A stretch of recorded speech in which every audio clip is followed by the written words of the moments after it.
Aloitin Valtiokonttorin pääjohtajana kesällä 2008. Isossa kuvassa Valtiokonttorissa Suomessa ja maailmallakin asiat oli aika hyvin. Meillä oli velkaa ihan kohtuullisesti, virastojen rahoitustilanne oli hyvä ja maailmallakin oli aika rauhallista, mitä nyt muutama amerikkalainen kiinteistöpankki vähän kipuili. 15.9.2008 sitten rysähti ja kunnolla. Lehman Brothers-niminen amerikkalainen yli 100-vuotias arvostettu investointipankki teki konkurssin ja siitä alkoi valtava globaali finanssikriisi, jatkui pankkikriisinä, jatkui Suomessa talouskriisinä, joka myllerrys ei ole vieläkään loppunut. Ja sitten kun omalle työuralleni tai pääjohtajauralleni osui siinä loppupuolella vielä pandemiakriisi ja Venäjän hyökkäyssota Ukrainaan, niin jälkikäteen arvioituna koko 16 vuotta oli kriisiympäristössä johtamista, vaikka Valtiokonttorissa ei kriisejä ollutkaan.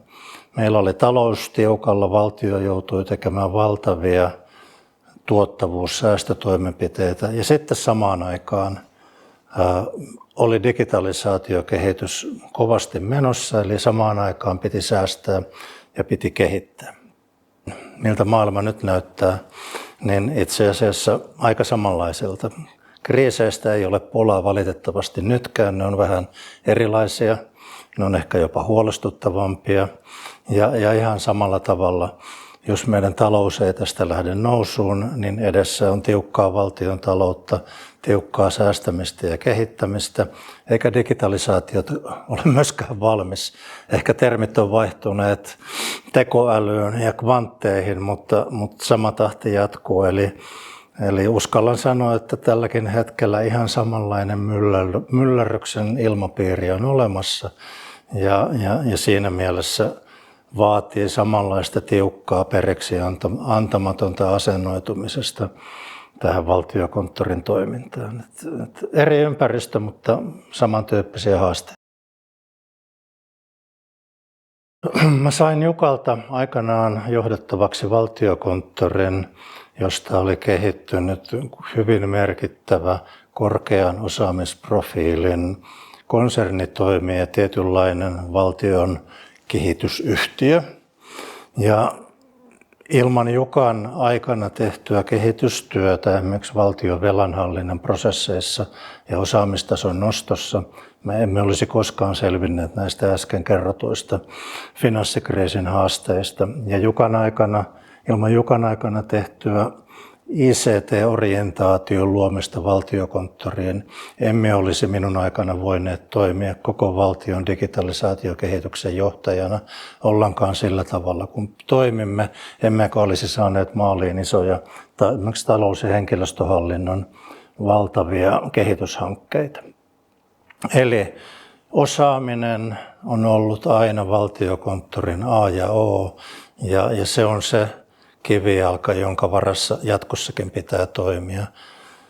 Jatkuva osaamisesta huolehtiminen, hyvää lähijohtamista, se tuottaa hyvää asiakaspalvelua. Sillä konseptilla uskon, että Valtiokonttori pärjää 20 vuoden kuluttua. Ja sitten jos miettii, että mitä jatkossakin ainakin tekeminenhän on matkan varrella vaihdellut, mutta yksi asia on pysynyt. Valtiokonttori on aikanaan perustettu valtiovarainhoitoon liittyviä tehtäviä varten. Sitä on sanotettu matkan varrella vähän eri tavalla, mutta se pätee nyt ja olen ihan varma, että se pätee myös 20 vuoden kuluttua. Valtiovarainhoidon luotettava toimija, joka ratkaisee kaikki vaikeat kysymykset.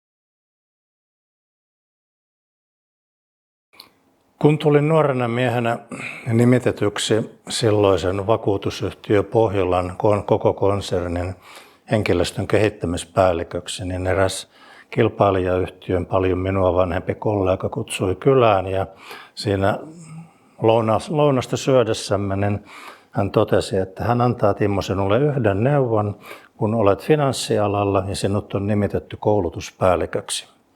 Muista aina kaataa kahvia kaikille kaikissa tilanteissa, sillä tavalla pärjäät elämässäsi. En ole vieläkään uskaltanut lopettaa.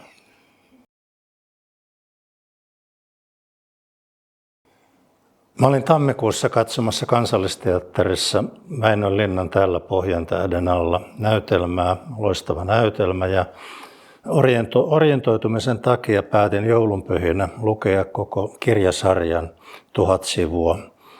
Ja se on taas, kun palautti mieleen, niin aivan fantastinen kuvaus Suomen pitkästä historiasta, torppariajasta hyvinvointiyhteiskuntaan, kaiken epävarmuuden, vastoinkäymisten, kurjuudenkin keskellä pereksi antamattomuus ja usko tulevaisuuteen on voima elämälle.